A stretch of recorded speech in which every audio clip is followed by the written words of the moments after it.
So நம்ம வீட்டிலேயே ஒரு சர்வர் ரெடி பண்ணி அதை எப்படி நம்ம ஹோஸ்டிங் யூஸ் பண்ணலாம் அப்படின்னு சொல்லி பார்க்கலாம். இதில் என்ன அட்வான்டேஜ் இருக்குது, டிஸ்அட்வான்டேஜ் இருக்குது அப்படின்னு சொல்லி தெரிஞ்சுக்கிறதுக்கு இந்த வீடியோ ஃபுல்லாக பாருங்கள்.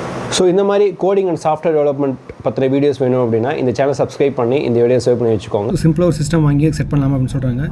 இதில் நிறைய பிரச்சனை இருக்குது. ஆக்சுவலாக நீங்கள் ஜஸ்ட் கற்றுக்குறீங்க அப்படின்னா இதை பண்ணலாம்.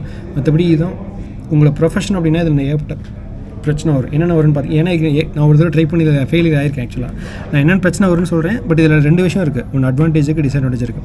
ஒரு ஹோம் சர்வர் செட் பண்ணும்போது நீங்கள் உங்கள் வீட்டில் மூணு விஷயம் பார்த்துக்கணும். பவர் எப்போவுமே இருக்கணும். நெக்ஸ்ட் உங்கள் சர்வர் கிராஷ் ஆனாலும் பேக்கப் பண்ணுறதுக்கு ஒரு சர்வர் வச்சிருக்கணும்.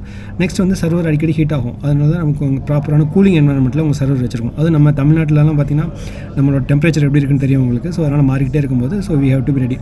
ஸோ இதெல்லாம் இருந்தால் மட்டும்தான் நீங்கள் ஹோம் சர்வருக்கு போகணும். இதெல்லாம் எல்லாமே ஹோம் சர்வர் போனீங்க அப்படின்னா நிறைய பிரச்சனை இருக்குது. ஓகே, அட்வான்டேஜ் என்னென்னு பார்த்தீங்க அப்படின்னா, நீங்களே உட்காந்து உங்கள் ஹோம் சர்வர் செட் பண்ணும்போது ஒரு சிஸ்டம் வாங்கி ஒரு கம்ப்யூட்டரோ லேப்டாப்போ ஒரு சிபிஓ வாங்கி அதில் சர்வருக்கான அந்த கான்ஃபிகரேஷன் ஆட் பண்ணி, மேக்ஸிமம் சர்வர் அப்படின்னா லினக்ஸ் தான் யூஸ் பண்ணுவோம். ஸோ லினக்ஸை செட்டப் பண்ணி அதில் டேட்டாபேஸ் செட் பண்ணி இது செட்டப் பண்ணுறதுக்கு உங்கள் நாலேஜ் அப்படிங்கிறது இருக்கணும். அதுவும் ஸ்டாட்டிக் ஐபி வேணும். ஸ்டாட்டிக் ஐபி இருக்கும்போது தான் உங்களோட சர்வரை கனெக்ட் பண்ண முடியும். ஸ்டாட்டிக் ஐபி இல்லை அப்படின்னா சர்வரை கனெக்ட் பண்ண முடியாது. டொமைனை உங்களோட ஐபியிலேருந்து கனெக்ட் பண்ணுறது, இதெல்லாம் ஏகப்பட்ட வேலை. இதெல்லாம் தெரிஞ்சுக்கணும். ஆக்சுவலாக தெரியலனால நீங்கள் அப்படியே கூகுளில் சர்ச் பண்ணாலே நிறைய எல்லாம் கொடுத்துருப்பாங்க. மேக்ஸிமம் இதெல்லாமே இங்கிலீஷில் இருக்கும். பட் இது ஒரு நல்ல ஒரு ஐடியாவாக இருக்கும். ஆக்சுவலாக நீங்கள் நிறைய கற்றுக்கலாம்.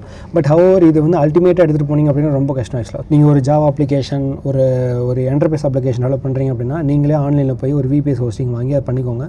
அது மேக்ஸிமம் மந்த்லி ₹100 300 வரைக்கும் நல்ல சர்வரே கொடுப்பாங்க. அவங்க அதை வாங்கிக்கோங்க. அதை விட்டு ஹோம் சர்வர் செட் பண்ணுறீங்க அப்படின்னா அதில் ஏற்கனவே சொன்ன மாதிரி power backup, cooling environment, server crash பண்ணால் பேக்கப் சர்வர், இதெல்லாம் கான்ஃபிகரேஷன் கரெக்டாக இருக்கும். ப்ளஸ் சர்வர் கான்ஃபிக் பண்ணுறதுக்கான ஐடியா இருந்தது அப்படின்னா போங்க. அப்படி இல்லை அப்படின்னா ஒரு 20,000 50,000க்கே நமக்கு 1 இயருக்கு ஒரு நல்ல விபிஎஸ் ஹோஸ்டிங்கே நிறைய கிடைக்கும் ஆக்சுவலாக.